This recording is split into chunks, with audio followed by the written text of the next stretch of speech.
Hi guys, welcome back to our channel. Next match వచ్చేసి RCB versus Mumbai Indians. ఎవరు గెలుస్తారో చూద్దాం.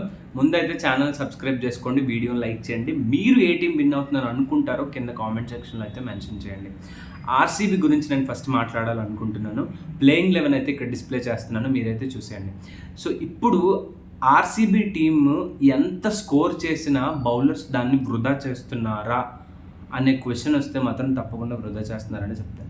ఎందుకంటే వాళ్ళు కన్సిస్టెంట్గా బౌలింగ్ లోపం వల్ల ప్రతి మ్యాచ్ ఓడిపోవడం జరుగుతుంది.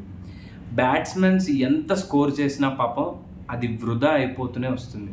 కోహ్లీ లాస్ట్ మ్యాచ్లో సెంచరీ చేశాడు, అది మాత్రం చాలా ఈజీగా గెలిచే మ్యాచ్ అనుకున్నాం. బట్ ఆర్ఆర్ ఈజీగా ఆ మ్యాచ్ని వాళ్ళ చేతిలోకి తీసుకుంది కేవలం ఆర్సీబీ బౌలర్స్ వల్ల. ఎందుకు ఫెయిల్ అవుతున్నారు, ఎక్కడ మిస్ అవుతున్నారు అదైతే చూద్దాం. సో బేసిక్గా ఆర్సీబీకి లక్ ఫ్యాక్టర్ ఏ మాత్రం కలిసి రావట్లేదు. అదైతే చాలా చాలా ఇబ్బందిగా కనిపిస్తుంది. 5 మ్యాచెస్ ఆడితే కేవలం ఒకే ఒక మ్యాచ్ గెలిచింది, 4 మ్యాచ్లు అయితే ఓడిపోవడం జరిగింది. ఇకపోతే మేజర్ కన్సర్న్ ఏంటంటే ఇక్కడ బౌలింగ్లో చూసుకున్నట్లయితే మనకి ఎస్పెషల్గా ఒక్క నిమిషం. సో టోప్లీని తీసుకొచ్చారు. టోప్లీ తీసుకొచ్చిన తర్వాత వీళ్ళకి మంచి యాడెడ్ అడ్వాంటేజ్ అయిందని చెప్పొచ్చు. ఎందుకంటే అప్పటిదాకా అంతంత మాత్రం బౌలర్స్ వేస్తున్నారు, బట్ టోప్లీ వికెట్స్ అయితే తీసుకుంటున్నాడు. రన్స్ ఇచ్చిన వికెట్ అయితే వస్తుంది.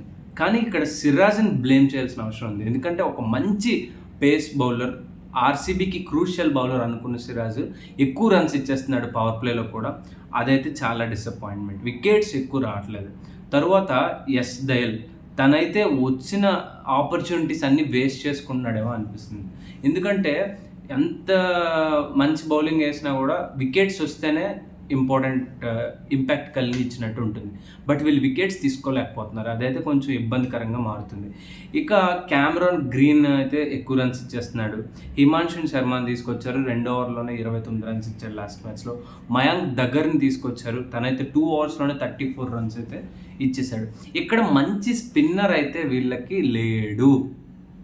చాహల్ని తీసేశారు, అది బిగ్గెస్ట్ మైనస్ అయింది. అదైతే క్లియర్గా కనపడుతుంది లోపం. స్పిన్నర్ లేడు, స్పిన్నర్ వల్ల వికెట్స్ వస్తాయి.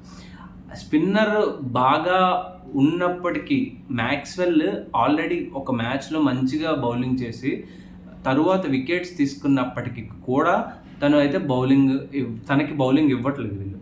సో ఇక్కడ క్లియర్గా కనిపిస్తుంది ఏంటంటే కెప్టెన్సీ లోపం క్లియర్గా కనిపిస్తుంది. బెంచ్లో ఉన్న ప్లేయర్స్కి చాలా మంచి ప్లేయర్స్ ఉన్నారు. విల్ జాక్స్ ఉన్నాడు, తనని తీసుకోవచ్చు కదా. ఎందుకు ఈ మిస్టేక్స్ చేస్తుందో అయితే క్లియర్గా నాకు అర్థం కావట్లేదు. బ్యాటింగ్లో కూడా నాకు కోహ్లీ, డూప్లెసిసే కనిపిస్తున్నారు ప్రతి మ్యాచ్లో. కోహ్లీయే కనిపిస్తున్నాడు, డూప్లెసీ కూడా లాస్ట్ ఒక్క మ్యాచ్లోనే ఆడాడు. కోహ్లీ ఒక్కడే పాపం తన షోల్డర్స్ పైన వేసుకొని టీంని ముందుకు నడిపిస్తూనే ఉన్నాడు ఇన్ని సంవత్సరాలుగా. ఎవరు సపోర్టు ఉండట్లేదు.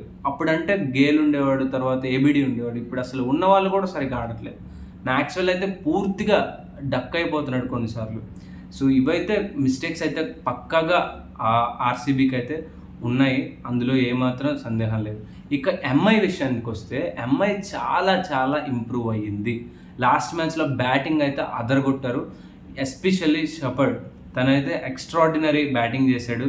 కేవలం 21 బాల్స్లో 45 రన్స్ అయితే 10 బాల్స్లో 39 రన్స్ స్కోర్ చేశాడు. టిమ్ డేవిడ్ అయితే 21 బాల్స్లో 45 రన్స్ చేశాడు. రోహిత్ శర్మ బాగా ఆడాడు, ఇషాన్ కిషన్ కూడా బాగా ఆడాడు. హార్దిక్ పాండ్యా కూడా రన్స్ అయితే స్కోర్ చేశాడు. ఇక్కడ సూర్యకుమార్ యాదవ్ వచ్చిన తర్వాత తనైతే వేగంగా అవుట్ అయిపోవడం మనం చూసాం, ఏ రన్ స్కోర్ చేయకుండా. ఇంకా బౌలింగ్ విషయానికి వస్తే ముంబై బౌలింగ్ చాలా బాగుంది. బుమ్రా బాగా వేస్తున్నాడు, కోహ్లీ బాగా వేస్తున్నాడు. తర్వాత షెపర్డ్ రన్స్ ఇచ్చినా కూడా వికెట్ అయితే తీసుకున్నాడు. ఇక నబీ కూడా తీసుకున్నారు, తను కూడా బాగానే వేస్తున్నాడు. ఇక ఆకాష్ మధ్వల్ కూడా ముందు మ్యాచెస్లో బాగానే బౌలింగ్ చేశాడు. సో ముంబైకి ఓడిపోయినప్పటికీ వాళ్ళు అట్లీస్ట్ ఫైట్ చేస్తున్న స్పిరిట్ కనిపిస్తుంది, బౌలింగ్ టీం కానీ బ్యాటింగ్ టీం కానీ. ఈవెన్ వాళ్ళు కేకేఆర్ మీద ఏదో మ్యాచ్ ఆడినప్పుడు ఎస్ఆర్హెచ్ మీద మ్యాచ్ ఆడినప్పుడు కూడా హైయెస్ట్ రన్స్ స్కోర్ చేసినా అది వాళ్ళు చేసినప్పుడు దగ్గరికి వచ్చారు. బట్ ఇక్కడ ఏమవుతుందంటే ఆర్సీబీకి పూర్తిగా బౌలింగ్ సపోర్ట్ అయితే ఉండకపోవడం వల్ల అది చాలా చాలా మైనస్ అయితే అయిపోతుంది.